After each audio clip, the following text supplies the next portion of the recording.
Shalom, para istri. Di waktu yang baik ini, saya coba berbagi hal yang sangat-sangat penting. Dan saya percaya ini menjadi sebuah pembelajaran supaya tidak mengulang kesalahan-kesalahan yang sama, sehingga Anda menjadi istri yang bijak dan menjadi istri yang terbaik. Sekali lagi, ini menjadi sebuah pembelajaran. Nah, saya coba berbagi tentang 5 alasan suami bosan pada istrinya.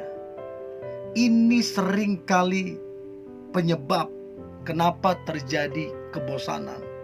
Sekali lagi para istri, jadikan ini sebuah pembelajaran sehingga engkau tidak mengulang kesalahan-kesalahan yang sama. Oke? Berikut alasan suami bosan pada istrinya. Yang pertama, si istri tidak percaya pada suaminya. Curigaan. 1-2 kali dicurigain, mungkin masih oke lah. Kita maklum. Kita istilahnya ya udahlah, kita jelasin.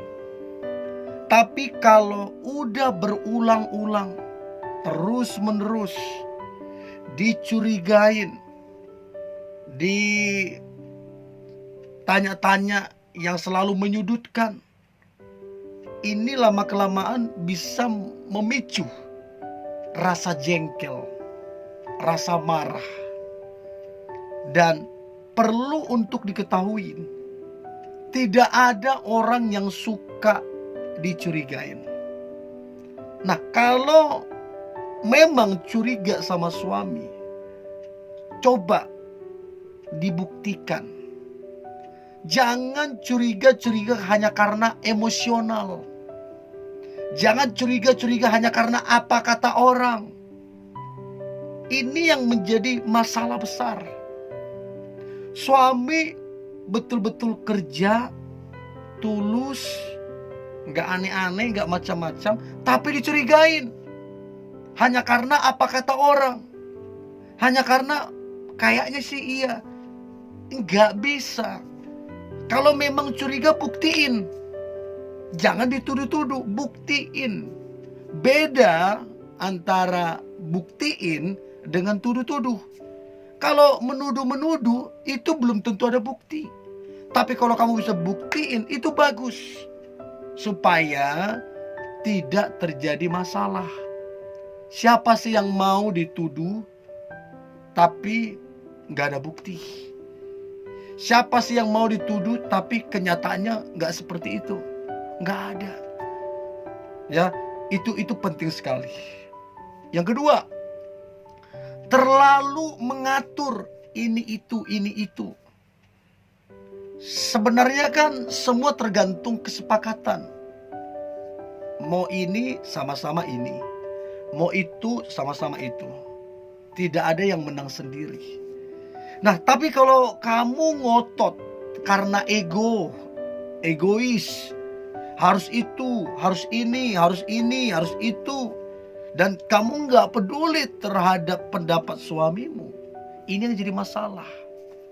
Kamu terlalu mengatur, terlalu menentukan segala sesuatu. Kamu gak lagi bicara tentang kita, tapi kamu. Ini yang jadi masalah. Untuk segala sesuatu harus kita sama-sama dengan suami dan istri. Gak bisa satu yang monoton, gak bisa. Dan kalau ini terus-menerus dilakukan, terlalu mengatur ini itu, harus ini, harus itu, ini akan jadi masalah besar. Ini akan jadi masalah besar. Dan ini harus diperbaiki. Ya, itu yang kedua, terlalu mengatur ini dan itu, harus ini dan harus itu. Yang ketiga, merasa paling benar, egois.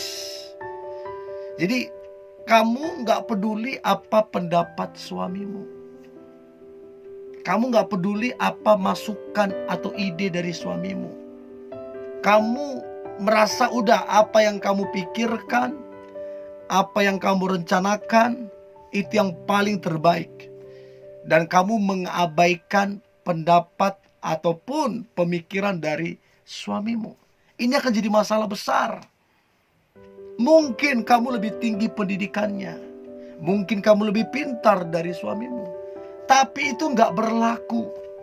Yang berlaku adalah kesepakatan bersama.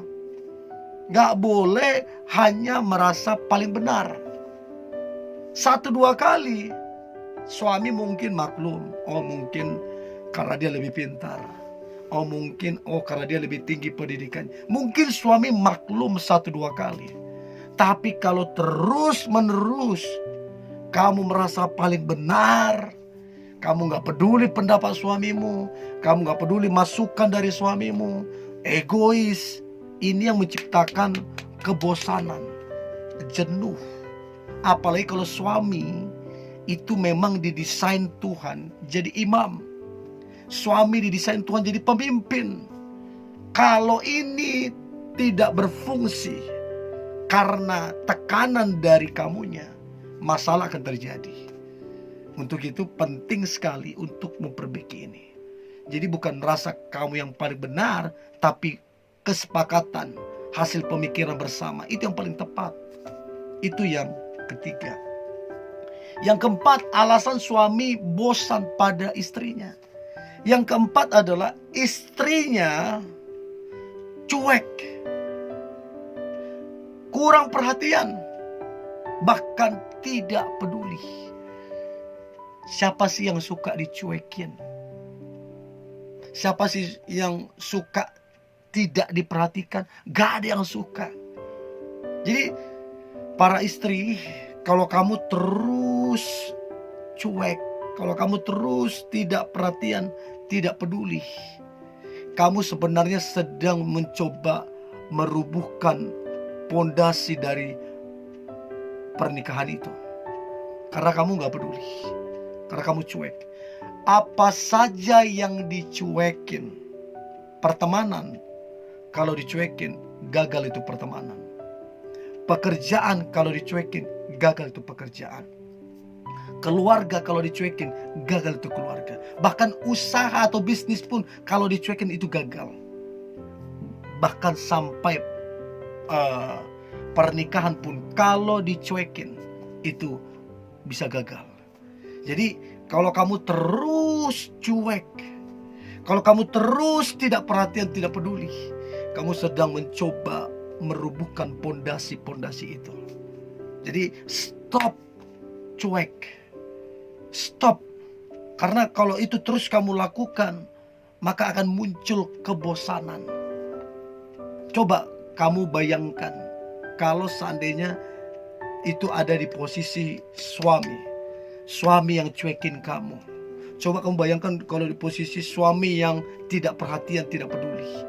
Gimana perasaanmu? Pasti akan terluka, pasti akan kecewa. Lama kelamaan terluka, kecewa. Lama kelamaan jadi bosan. Dan jangan terkejut kalau kemudian rumah tangga itu jadi bermasalah. Penyebabnya siapa? Kamu. Karena kamu cuekin.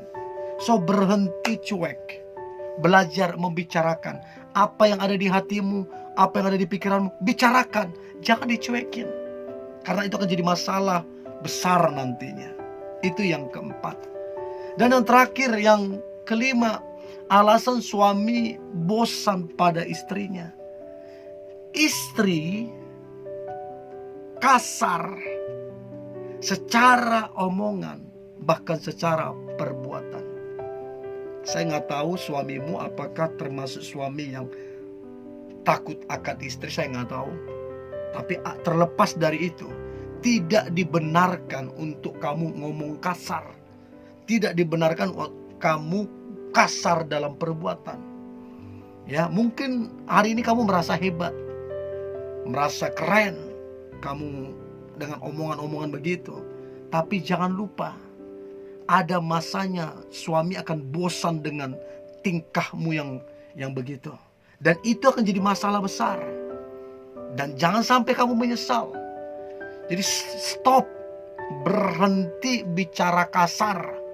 Berhenti dengan perbuatan kasar. supaya suamimu jangan bosan kepadamu.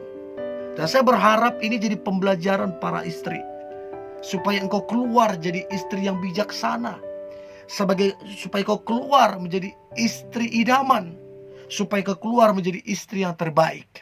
Ya, sekali lagi 5 alasan ini menjadi pembelajaran untuk kita tidak mengulang kesalahan yang sama, dan untuk kita memperbaiki diri sehingga menjadi istri yang terbaik.